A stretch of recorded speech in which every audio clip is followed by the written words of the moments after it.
देश की ताकत तीनों है महान, जवान, किसान और जनता महान। ज्योति मल्होत्रा केस, क्या एक यूट्यूबर को बिना ठोस सबूतों के देशद्रोही घोषित किया जा सकता है? पृष्ठभूमि, कौन है ज्योति मल्होत्रा? ज्योति मल्होत्रा नोएडा स्थित एक यूट्यूबर हैं जिनकी पहचान ट्रैवल विद जो नाम के चैनल से जुड़ी रही है। कोविड के दौरान नौकरी जाने के बाद उन्होंने यूट्यूब और ब्लॉगिंग को फुल टाइम करियर बना लिया था।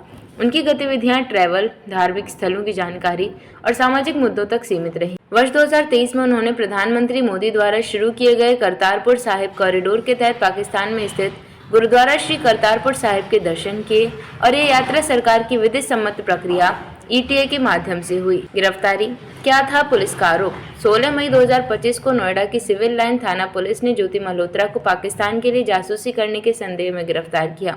17 मई को उन्हें अदालत में पेश किया गया और 5 दिन का पुलिस रिमांड मिला। रिमांड के दौरान ज्योति के मोबाइल, लैपटॉप, डायरियां और यात्रा दस्तावेज जब्त किए गए। देश के कई हिस्सों से आई जांच एजेंसियों ने उनसे पूछताछ की, परंतु 80 से अधिक दिनों बाद भी पुलिस कोई ठोस सबूत पेश नहीं कर सकी है।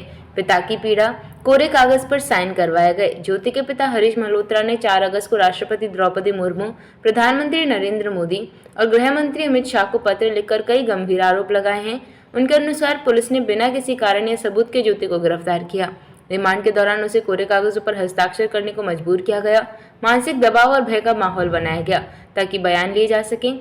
पत्र में उन्होंने यह भी लिखा कि मेरी बेटी ने करतारपुर साहिब केवल धार्मिक श्रद्धा से देखा, न कि किसी राष्ट्र विरोधी उद्देश्य से। उसके खिलाफ दर्ज FIR में कोई दम नहीं है। मैं चाहता हूं कि निष्पक्ष जांच हो और मेरी बेटी को तुरंत न्याय मिले। कानूनी स्थिति, क्या है आगे की प्रक्रिया?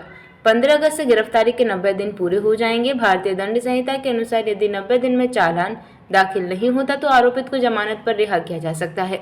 वकील एडवोकेट कुमार मुकेश ने अदालत में यह बात स्पष्ट की है और अब अगली सुनवाई 18 अगस्त 2025 को निर्धारित की गई है। जांच पर सवाल, FIR से लेकर साक्ष्यों तक कितना है ठोस? पुलिस ने अब तक कोई ईमेल, कॉल रिकॉर्ड, संदिग्ध लेन देन या विदेशी संपर्क सार्वजनिक नहीं किए हैं। न ही कोई डिजिटल फॉरेंसिक रिपोर्ट कोर्ट में प्रस्तुत की गई है। केवल पाकिस्तान की एक वैध यात्रा को संदिग्ध घोषित कर देना, क्या यह पर्याप्त आधार है? पॉलीग्राफ टेस्ट की मांग, सच सामने लाने की कोशिश या अंतिम उम्मीद? हरीश मल्होत्रा ने पत्र में कहा, अगर किसी को शक है तो मेरी बेटी का पॉलीग्राफी टेस्ट करवाया जाए, उसके हर शब्द की सच्चाई सामने आ जाएगी। पॉलीग्राफ टेस्ट की मांग न्यायिक प्रक्रिया का हिस्सा नहीं होती, परंतु इसे नैतिक प्रमाण के रूप में कई बार देखा जाता है।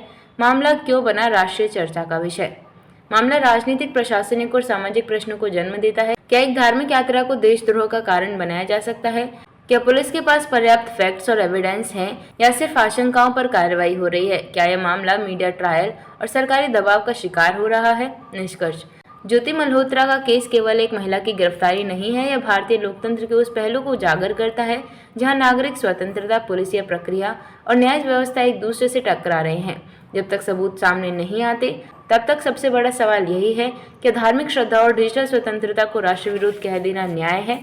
देखते रहिए Shed Speak TV, like, share और सब्सक्राइब करना न भूलें। देश, लोकतंत्र और भविष्य की सबसे बड़ी खबरों के लिए।